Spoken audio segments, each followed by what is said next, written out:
Étudier la Bible, un podcast hebdomadaire pour approfondir la Bible, parole de Dieu. Bonjour à tous, j'ai le plaisir de vous retrouver cette semaine pour la suite de l'étude dans le chapitre 8 du livre des Juges. On est toujours avec Gédéon. Dans l'étude précédente, Gédéon avait dû affronter une double opposition, celle de la tribu d'Éphraïm, puis celle des habitants de Sukkot et de Pénuel. Or ces derniers n'avaient pas voulu notamment aider leurs frères israélites. Alors Gédéon leur a promis de se venger en les punissant, et on avait terminé par l'étude de ces versets.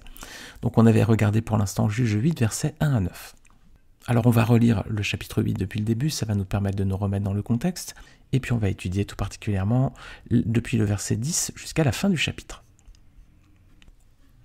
Les hommes d'Éphraïm dirent à Gédéon : « Que signifie cette manière d'agir envers nous ? Pourquoi ne pas nous avoir appelés quand tu es allé combattre Madian ?» Ils s'en prirent violemment à lui. Gédéon leur répondit : « Qu'ai-je fait en comparaison de vous ?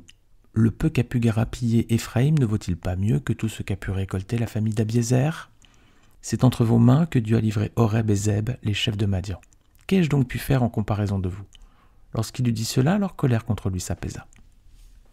Gédéon arriva au Jourdain et le passa ainsi que les 300 hommes qui étaient avec lui. Bien que fatigués, ils étaient toujours à la poursuite des Madianites. Gédéon dit aux habitants de Sukkot : « Donnez, je vous prie, quelques pains aux hommes qui m'accompagnent, car ils sont fatigués, et je suis à la poursuite de Zébak et de Tsalmuna, les rois de Madian. » Les chefs de Sukkot répondirent : « Zébak et Tsalmuna sont-ils déjà en ton pouvoir pour que nous donnions du pain à ton armée ?» Gédéon répliqua : « Eh bien, lorsque l'Éternel aura livré entre mes mains Zébak et Tsalmuna, je déchirerai votre chair avec des épines du désert et avec des chardons. » De là, il monta à Pénuel et il fit la même demande aux habitants de Pénuel. Ils lui répondirent comme ceux de Sukkot, et il leur dit aussi : « Quand je reviendrai en paix, je démolirai cette tour. » Zébak et Tsalmuna se trouvaient à Karkor avec leur armée d'environ 15 000 hommes, les seuls survivants de toute l'armée des nomades de l'Est. 120 000 hommes aptes au combat avaient été tués. Et Gédéon monta par le chemin qu'empruntent les nomades à l'est de Nobak et de Jobéa, et il battit l'armée qui se croyait en sécurité. Zébak et Tsalmuna prirent la fuite et Gédéon les poursuivit. Il s'empara des deux rois de Madian, Zébak et Tsalmuna, et il mit en déroute toute l'armée. Gédéon, fils de Joas, revint de la bataille par la montée de Hérès. Il captura un jeune homme habitant de Sukkot qui l'interrogea et qui lui mit par écrit le nom des chefs et des anciens de Sukkot. Cela représentait 77 hommes.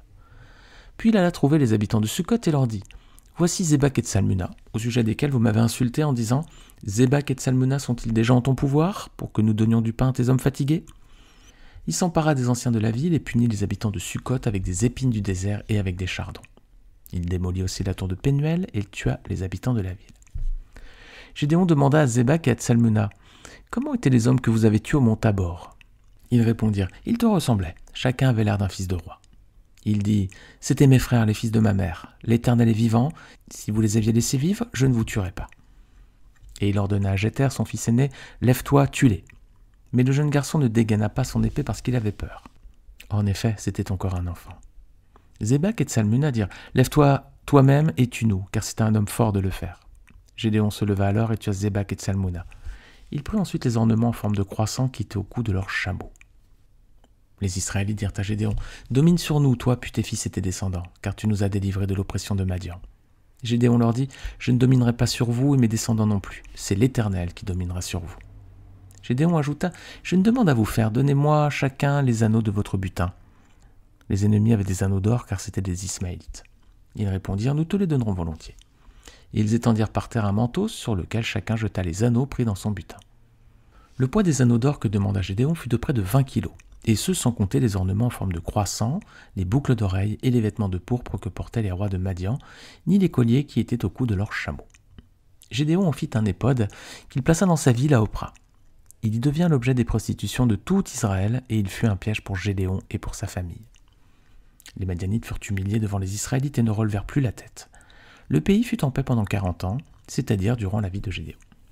Jérubal, fils de Joas, retourna habiter dans sa maison. Gédéon eut 70 fils, tous issus de lui, car il eut plusieurs femmes. Sa concubine, qui résidait à Sichem, lui donna aussi un fils qu'on appela Abimélec. Gédéon, fils de Joas, mourut après une heureuse vieillesse. Il fut enterré dans le tombeau de son père Joas à Opra, village de la famille d'Abiézer. Après la mort de Gédéon, les Israélites recommencèrent à se prostituer au Baal, et ils prirent pour Dieu Baal-Bérith. Les Israélites ne se souvinrent pas de l'Éternel, leur Dieu, qui les avait délivrés de tous les ennemis qui les entouraient. Ils ne manifestèrent pas non plus d'attachement à la famille de Jérubal, c'est-à-dire Gédéon, après tout le bien qu'il avait fait à Israël. Alors c'est un chapitre qui est assez dense, il y a beaucoup d'informations là. Alors on va regarder comment sont structurés les 35 versets de ce passage. Ça va nous permettre de bien comprendre le déroulé des événements et puis la pensée de celui qui a inspiré le texte. Alors Juge 8 peut se découper en 8 parties principales. Versets 1 à 9, on a la querelle donc entre Éphraïm et Gédéon.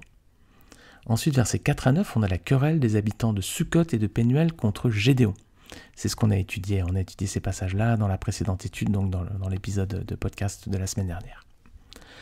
Ensuite, versets 10 à 12, on a la capture de Zébak et de Tsalmuna, les deux rois de Madian. Versets 13 à 17, on a la vengeance de Gédéon contre Sukkot et Pénuel. Versets 18 à 21, la vengeance de Gédéon, cette fois contre les deux rois de Madian. Et puis versets 22 à 27, on a un cas d'idolâtrie avec cet éphod en or.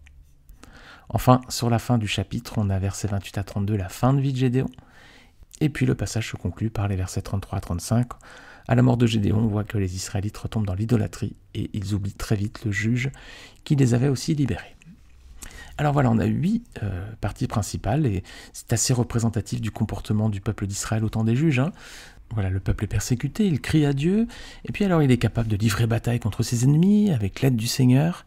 Et puis une fois la victoire acquise, il oublie rapidement son sauveur, et puis il retombe dans l'oubli, dans l'idolâtrie, jusqu'à la prochaine épreuve, où il va crier de nouveau à Dieu pour être délivré, et le Seigneur va répondre, etc.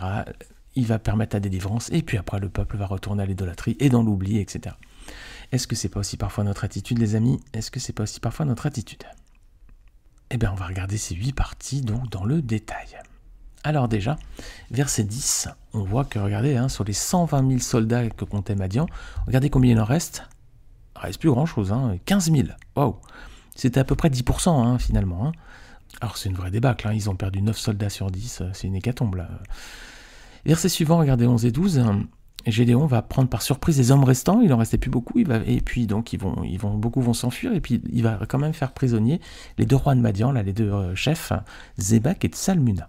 Alors c'est une véritable déroute, L'armée est vaincue, ils ont perdu 100 000 hommes à peu près, et les deux rois sont capturés. Alors là, maintenant, l'heure de la vengeance a sonné, les amis. C'est ce qu'on voit donc dans la deuxième partie principale de ce chapitre, c'est la vengeance de Gédéon contre Sukkot et Pénuel. Alors versets 13 à 17, Gédéon il revient à Sukkot et à Pénuel, ces deux villes-là. Qu'est-ce qu'il va faire? Regardez bien. Il se venge des habitants. Voilà. Et comment il se venge alors? Il va infliger un châtiment corporel aux habitants de Sukkot, il va leur écorcher la chair avec des chardons et des épines du désert. Alors il ne faut pas qu'on s'imagine des chardons comme dans nos prairies. Là, au verset 7, il les avait menacés de déchirer leur chair avec des épines du désert, avec des chardons. Donc ça devait être quand même assez atroce comme punition, comme châtiment. Ensuite, après Sukkot, c'est Pénuel, et là il va détruire la tour, et puis tous ses habitants aussi, il va tuer tout le monde. Alors là, le châtiment infligé à Pénuel, il est encore plus redoutable. Alors, difficile à expliquer pourquoi une telle différence de traitement entre les habitants des deux cités. Ceux de Sukkot, ils sont laissés en vie malgré le châtiment corporel, mais là, ceux de Pénuel, la tour est détruite et puis ils sont tous mis à mort. Alors, pourquoi une telle différence? Si on regarde bien dans les versets au tout début du chapitre, la réponse, elle est pas, ou l'attitude des habitants de Pénuel n'était pas pire que celle de Sukkot. Donc je sais pas, je peux pas expliquer cette différence de traitement.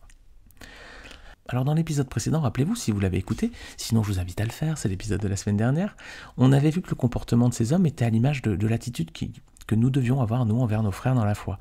C'est-à-dire, contrairement aux habitants de Sukkot et de Pénuel, c'était de nous montrer généreux, de ne pas mépriser ceux qui sont dans les épreuves, d'avoir de la compassion, de l'empathie, et puis d'être prêt à partager un peu des biens que le Seigneur nous a donnés avec ceux qui sont dans le besoin et qui demandent. Alors, quel sentiment résume le comportement de Gédéon contre ses propres frères israélites ici? C'est de la vengeance, même de la cruauté quand même. Les châtiments corporels, ils étaient atroces, là, puis il a quand même tué tout le monde, quoi. Si on reprend l'analogie de la semaine dernière, imaginez, si avec nos frères et sœurs en Christ, si parfois certains nous ont offensés, si on devait les fouetter, si on devait les tuer, vous imaginez? Si on reprend cette même image, ce serait un comportement que le Seigneur réprouverait, évidemment. Donc attention à cette image ici, lorsque nous avons des conflits avec des frères et sœurs en Christ, sachons pardonner, les amis, ne pas nous venger avec autant de cruauté ou de violence que dans cet épisode. Alors, troisième partie de ce chapitre, donc c'est la vengeance de Gédéon à présent. Alors c'est pas contre Sukkot et Pénuel, c'est contre les deux rois de Madian. On est au verset 18 et 19 et on apprend que les armées de Madian ont tué des Israélites au mont Tabor et qu'il s'agissait des propres frères de Gédéon. Alors quelle est la conséquence de tout ça? Gédéon va demander donc la mise à mort des rois. Et il utilise donc le prétexte qu'ils ont tué ses frères dans la chair pour les exécuter. D'accord, bon, très bien. Donc Gédéon dit, c'était les frères de ma mère, donc mis à mort. D'accord, mais qu'est-ce qu'il vient de faire à Péniel? Il vient de tuer des hommes lui aussi, et en plus c'était ses frères israélites aussi. C'était peut-être pas les frères de sa mère, mais c'était bien ses frères, c'était bien le peuple de Dieu, comme lui. Donc à Péniel, il vient de tuer toute une ville entière de ses propres frères israélites, et là il dit, comme vous avez tué les frères de ma mère, je vous tue aussi. Donc là encore, il faut tuer, voilà, il faut tuer les personnes, donc c'était ses frères dans la chair, donc il faut tuer les rois de Madian, mais là, à Péniel, c'était ses frères aussi, israélites, et ça ne l'a pas gêné lui non plus de les mettre à mort. Bon, pas extraordinaire dans l'attitude de Gédéon sur cette partie-là. Alors versets 20 et 21, c'est pas mieux non plus. À qui est-ce qu'il ordonne de tuer les deux rois? À son fils. Bon, est-ce que ce fils est en âge de le faire? Non, parce qu'on apprend que c'était un enfant quand même. Alors qu'est-ce que vous inspire cette décision de Gédéon là encore? On pourrait se dire, oui, il veut apprendre à son fils à combattre, etc. Mais c'était quand même cruel. Est-ce que vous feriez ça aujourd'hui? Vous imaginez dire à un enfant, à votre fils, mets à mort quelqu'un? Ce serait cruel. Même si on était dans des temps, dans ces époques violentes, ça brise le cœur quand même. Alors je sais pas encore une super attitude non plus de la part de Gédéon ici. Alors Zébak et Tsalmuna, ils sont exécutés à présent. Leur nom va s'ajouter à la liste des autorités tuées par les Israélites à la période des juges, une liste qui commence à être longue à présent. Et on retrouve leurs noms à Zébak et Tsalmuna, ainsi que ceux d'autres rois vaincus par Israël. On retrouve cette liste dans le psaume 83, regardez verset 10. On lit les passages suivants. « Traite-les comme Madian, comme Sisera, comme Jabin, au torrent de Kisson.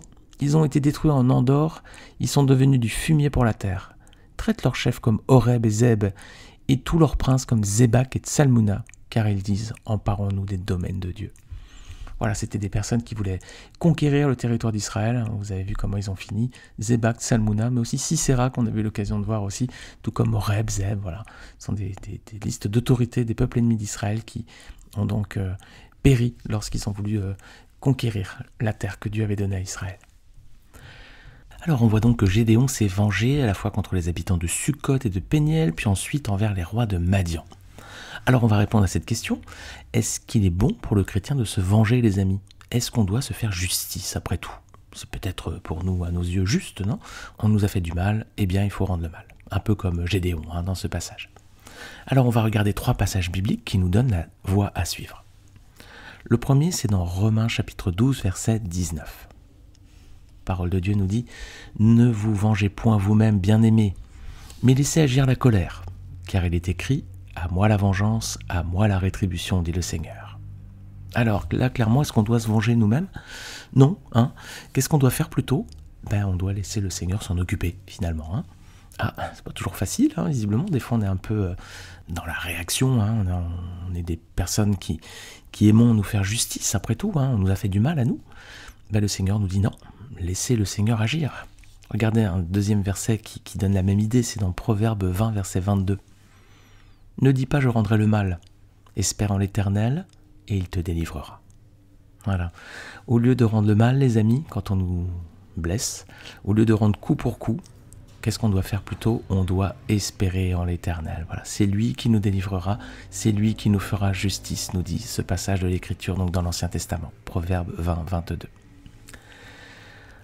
Alors, quelle doit être notre attitude envers ceux qui nous ont offensés? On fait quoi finalement alors? Qu'est-ce qu'on fait concrètement? C'est quoi le côté pratique? La parole de Dieu y répond. Bien sûr, Lévitique 19, verset 18. Tu ne te vengeras point et tu ne garderas point de rancune contre les enfants de ton peuple. Tu aimeras ton prochain comme toi-même. Je suis l'Éternel. Voilà les amis, l'attitude qu'on doit avoir quand on nous fait du mal. On ne doit pas se venger et on ne doit pas non plus garder rancune. Qu'est-ce qu'on doit faire plutôt? On doit aimer notre prochain comme nous-mêmes. C'est pas facile, Faut pas se venger, faut pas garder rancune, il faut plutôt aimer la personne. Pas facile, Pas facile. En cela, le Seigneur nous a donné un modèle et il nous demande d'être à l'image de son Fils, notre Seigneur Jésus-Christ. Le Seigneur, il a subi un sort terrible qu'affligeaient les soldats romains ou condamnés. Jésus est mort sur une croix, crucifié, mais il n'avait commis aucune faute. C'était injuste finalement. Il a pris tout simplement notre place. C'est nous qui étions coupables, c'est nous qui avions commis des fautes, des erreurs, des transgressions par tous les péchés qu'on a pu commettre dans nos vies.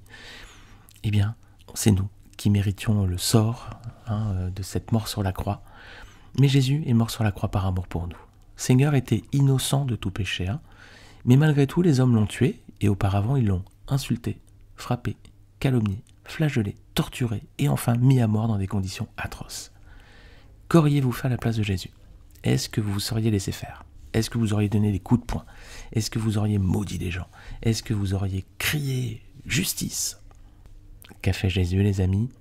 Luc 23, 34, quand il a subi tous ces châtiments atroces, il est sur la croix, son sang coule, les amis, il est en asphyxie, et le Seigneur dit « Père, pardonne-leur, car ils ne savent pas ce qu'ils font. » Alors les amis, le Seigneur a subi toutes ces choses de façon injuste, il n'avait commis aucune faute.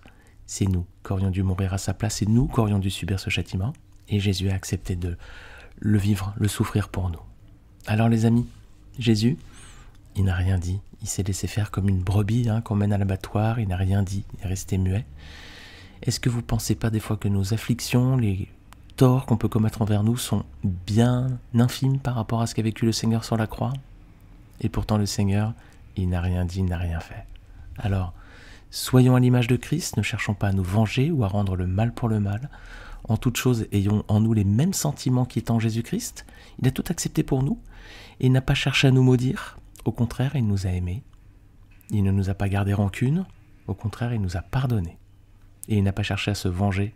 Au contraire, il s'est confié en Dieu, il s'est appuyé sur lui et il a laissé Dieu agir. Et tout ça, les amis, par amour pour nous. Alors, que nous ayons cette même attitude en toutes circonstances, parce que je crois vraiment que tout ce qu'on peut vivre, même si parfois il y a des événements douloureux, on peut nous blesser, c'est vrai que ça peut faire très mal, mais je crois quand même que c'est sans commune mesure avec ce qu'a vécu le Seigneur sur la croix, par amour pour nous. Amen. Amen. Eh bien, on se retrouve la semaine prochaine pour la suite de l'étude de ce chapitre 8.